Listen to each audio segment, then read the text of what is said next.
Olá, seja muito bem-vindo. A gente começa agora mais uma edição do seu Trabalho em Revista, um boletim semanal que é produzido aqui pela Justiça do Trabalho em Mato Grosso.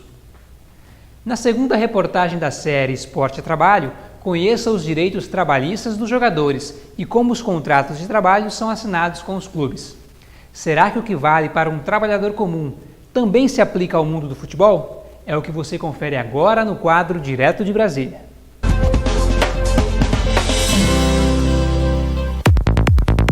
Carteira assinada, jornada de 8 horas semanais, férias, 13º e FGTS. Direitos de um trabalhador comum, mas também de um jogador de futebol. Olha, o jogador de futebol é um trabalhador como outro qualquer, né? Nós temos carteira assinada, pagamos todos os impostos. A profissão é regulamentada por uma lei específica, a 9.615 de 1998, mais conhecida como Lei Pelé, que tem algumas peculiaridades em relação aos direitos do trabalhador comum. Uma delas é o prazo de vigência do contrato de trabalho do jogador de futebol, que deve ser determinado, mínimo 3 meses, máximo 5 anos. Como jogador de futebol, pela própria Lei Pelé, ele tem um contrato de trabalho determinado, prazo máximo de 5 anos para cada contrato, é que não há, portanto, quando da rescisão contratual, aquela obrigação de pagamento da multa de 40% que se aplica aos trabalhadores, digamos, vou chamar assim, comuns. Mas embora os jogadores de futebol estejam amparados por uma legislação específica e também pela CLT, a relação trabalhista entre o clube e o atleta tem ganhado destaque nas discussões jurídicas. A maioria dos clubes de futebol, grande parte não está seguindo certinho ali o que tem que se seguir. Ou seja, eles acabam descumprindo 99% dos contratos em vigor. Ou seja, deixa de pagar várias coisas. Um dos problemas mais comuns neste meio é o não recolhimento do FGTS pelo clube. A gente tem uma perspectiva no Brasil de quando tratar de futebol sem pensar no craque, no jogador, no clube grande, mas a nossa realidade é totalmente diferente, né? Eu poderia ousar dizer aqui que no universo de 100%, 70% a 80% dos jogadores estão em uma situação bastante simples, eu diria, sem aquele glamour, sem os altos salários, sem clubes grandes por trás. E aí o que acontece? Esses outros clubes, sob a justificativa que se não tomassem essas práticas não conseguiriam sobreviver, começam a não depositar FGTS, que é muito comum. É tão comum não depositar FGTS que a Lei Pelé até expressamente fixou uma regra da rescisão indireta. Falta fiscalização, sim, né? O que seria correto? Deveria ter uma lei que exigisse do empregador demonstrar para o seu empregado junto com o salário que recolheu. Um outro problema que incomoda os jogadores é em relação à aposentadoria. Infelizmente a gente não consegue se aposentar ali dentro do futebol, porque o tempo é muito curto, coisa que eu acho que deveria ser revisto, né? Porque se você for analisar, o trabalhador normal consegue pagar todos os seus impostos, né, ao longo de vários anos, se eu não me engano, são 30, 35 anos de trabalho prestado ou por idade, né? O jogador de futebol, ele ali tem a vida útil de 10 anos. O ministro Valmir Oliveira da Costa, do Tribunal Superior do Trabalho, explica por que é tão difícil o atleta se aposentar como jogador de futebol. Qualquer trabalhador que tem um regime geral da Previdência Social.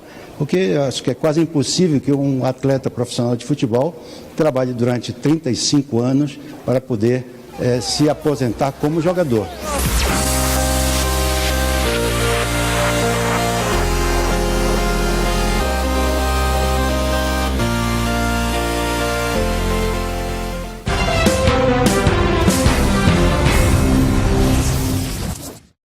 Recentemente foi sancionada a lei que garante um adicional de periculosidade para as profissões de mototaxistas, motoboys e outros profissionais que trabalham sobre 2 rodas. Para saber mais sobre isso, a gente conversa no próximo bloco com Caroline Mendes. Ela é auditora fiscal do trabalho. Não saia daí, que o Trabalho em Revista volta em um instante.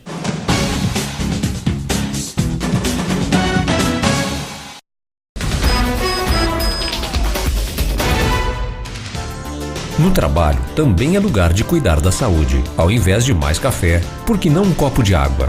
Escada em vez de elevador. Descansar as vistas quando usar o computador por muito tempo. Um ambiente saudável faz bem para todos nós. A Justiça do Trabalho não acontece só nos tribunais. Ela é feita por todos nós. Tribunal Regional do Trabalho de Mato Grosso.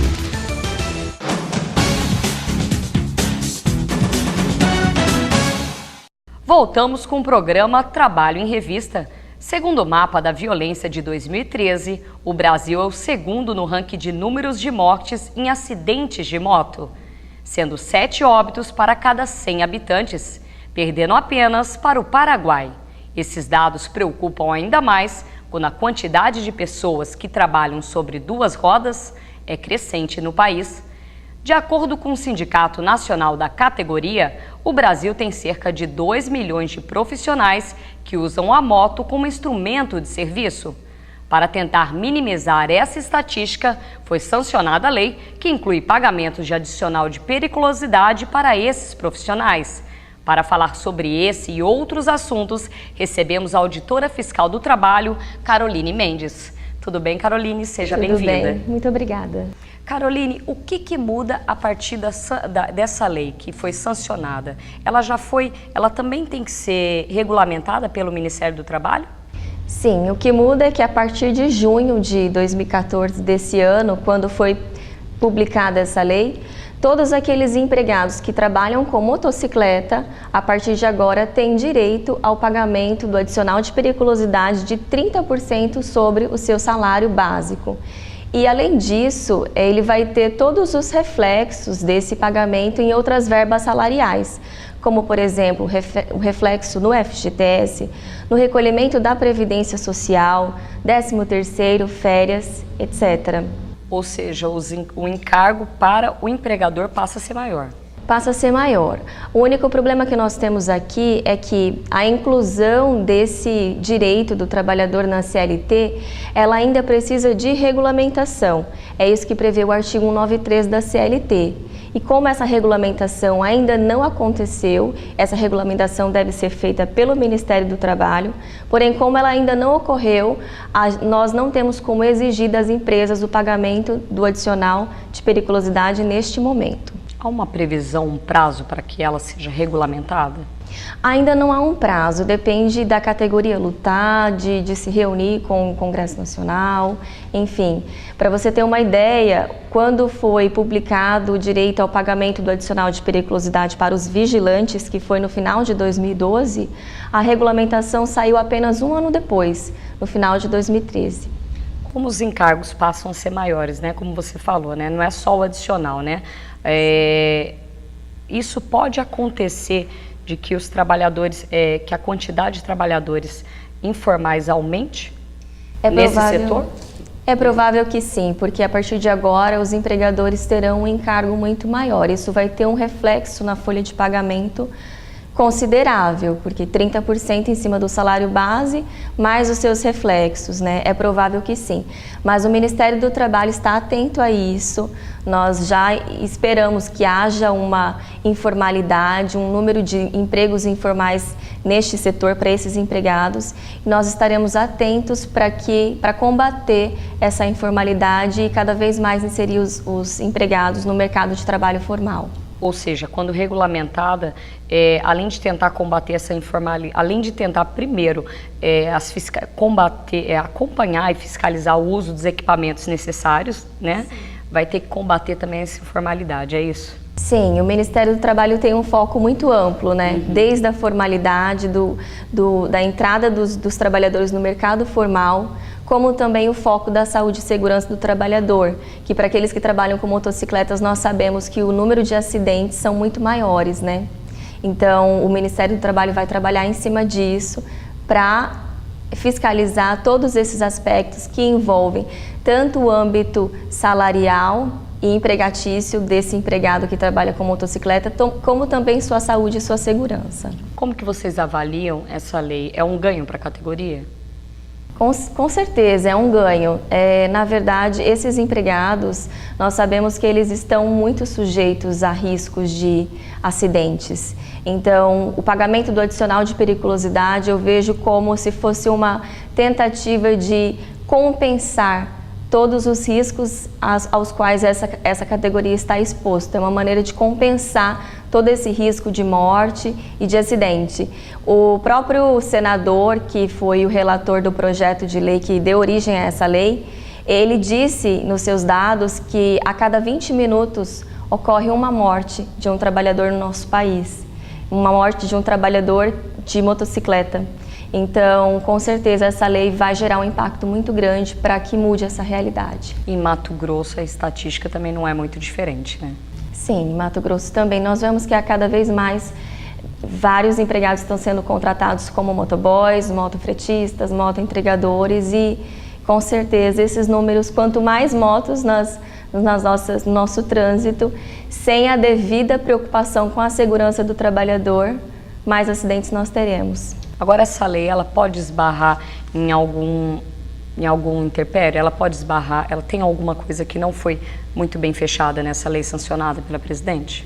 Na realidade, não. Na lei em si, não há nada que possa impedir com que ela seja concretizada. O que nós temos que aguardar é a regulamentação.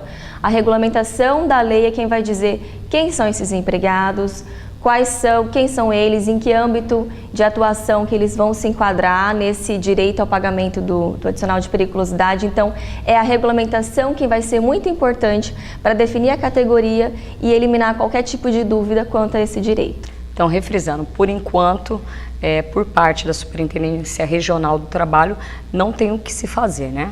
Ainda não. O que nós temos que fazer com relação a esses empregados é o que nós podemos exigir de imediato. A verificação do seu registro em carteira, todos os seus direitos salariais e também a prevenção da saúde e segurança dele. Mas com relação especificamente ao adicional de periculosidade, ainda deve ser aguardada a regulamentação desse artigo de lei da CLT. Para finalizar, tem algum recado a ser deixado?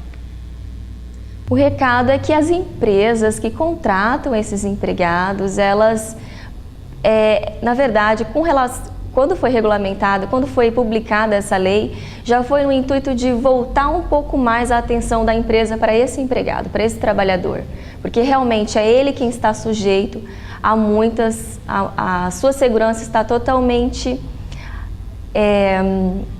prejudicada quando ele pega a motocicleta e sai na rua para trabalhar. Então, o recado é que as empresas, apesar de não haver a regulamentação ainda, em breve ela será, mas que elas já voltem o seu foco para a segurança desse trabalhador, porque o Ministério do Trabalho vai agir também, e quando o Ministério do Trabalho fiscaliza e verifica que a empresa não está dando a devida atenção e prevenindo, trazendo para o seu ambiente de trabalho medidas de prevenção de acidente, o Ministério do Trabalho vai autuar, vai aplicar autos de infração. Há multa prevista ou ainda não, porque não foi regulamentada? Existem, não com relação ao pagamento do adicional de periculosidade, porque ele ainda não está sendo exigido. Mas o Ministério do Trabalho tem uma série de multas a serem aplicadas, porque existem inúmeros deveres e obrigações trabalhistas previstas no nosso ordenamento jurídico atualmente. Ok, Caroline, obrigada. E assim terminamos o programa desta semana. Mas você pode revê-lo a qualquer momento acessando a página do TRT na internet e clicando no link vídeos. O programa também está disponível no YouTube, no endereço que aparece aí na sua tela. E aproveite para acompanhar o Tribunal nas redes sociais. Obrigada e até o próximo programa.